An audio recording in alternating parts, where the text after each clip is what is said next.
नमस्कार. आज आपण एका अशा खास, अगदी रहस्यमय जागेबद्दल बोलणार आहोत. एक असं पवित्र स्थान जिथे शांतता, हो शांतता, हाच सगळ्यात मोठा नैवेद्य मानला जातो. आता बघा, आपल्याकडे म्हणजे लाखो मंदिरं आहेत आणि प्रत्येक मंदिरात गेल्यावर आपल्याला काय ऐकू येतं?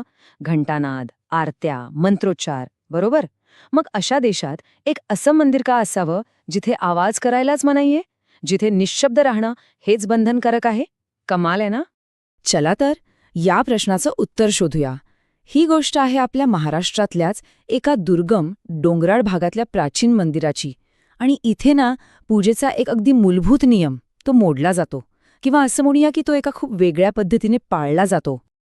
विचार करा, एक असं ठिकाण जिथे कधीच घंटा वाजत नाही, सकाळी नाही, संध्याकाळी नाही, अरे अगदी मोठमोठ्या सणांच्या दिवशी सुद्धा नाही. अविश्वसनीय वाटतंय हो ना? ह्या मंदिरात घंटा वाजवण्यावर कडक बंदी आहे. सकाळची आरती असो किंवा महाशिवरात्रीसारखा मोठा उत्सव, इथे फक्त आणि फक्त शांतता असते. आपण साधारणपणे मंदिरात गेलो की काय करतो? पहिली घंटा वाजवतो, म्हणजे देवाला जागं करायचं, आपलं येणं कळवायचं. पण इथे इथे सगळा मामलाच उलटा आहे.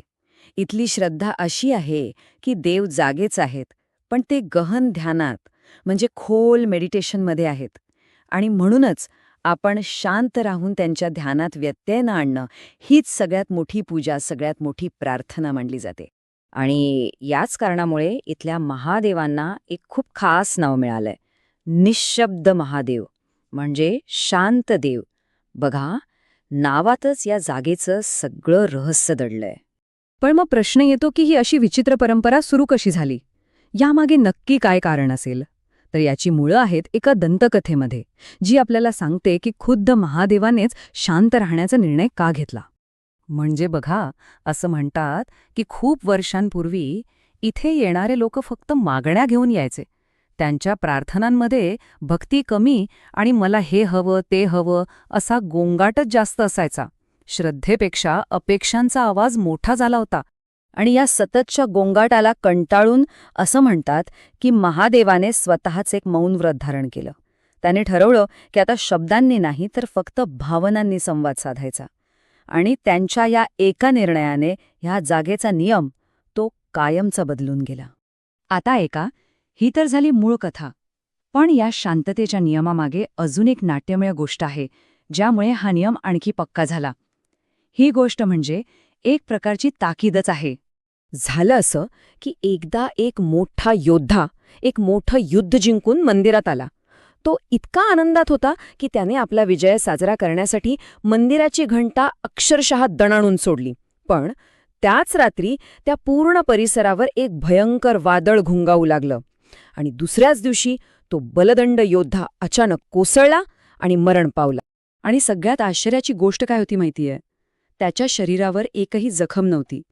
तो काही युद्धात मारला गेला नव्हता. त्याचा मृत्यू कसा झाला हे एक मोठं गूढ बनून राहिलं.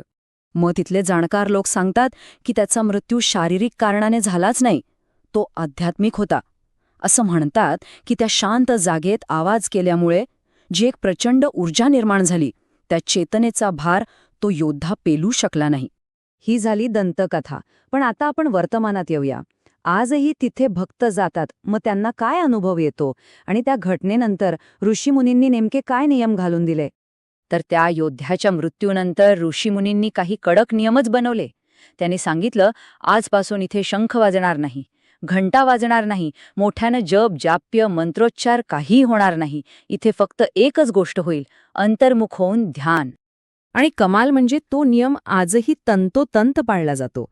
जे लोक इथे येतात आणि फक्त शांत बसतात, त्यांना एक विलक्षण, एक वेगळ्याच प्रकारच्या ऊर्जेचा अनुभव येतो असं ते सांगतात. अनेकांचे अनुभव तर अगदी सारखे आहेत.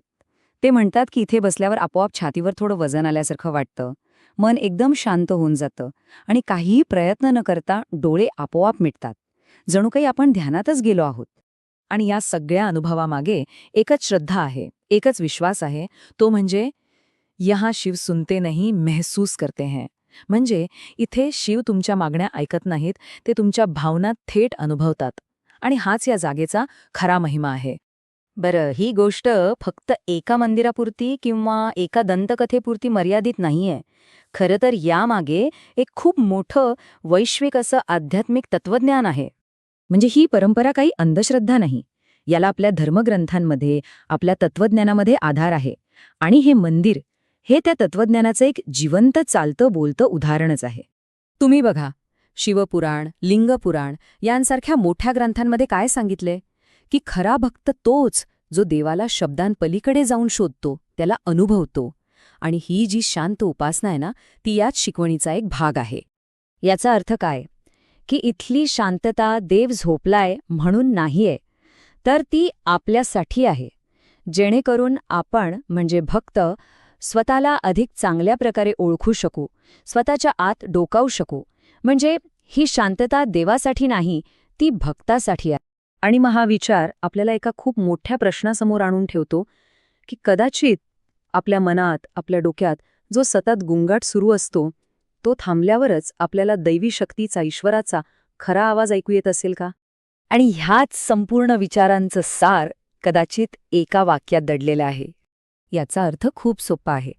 प्रत्येक मंदिरात घंटा असते, पण प्रत्येक देव काही त्या आवाजातच सापडतो असं नाही.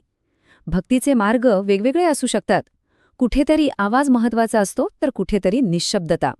आणि हीच या जागेची खासियत आहे. आणि कदाचित आपल्या सगळ्यांसाठी यात एक खूप मोठा धडा आहे.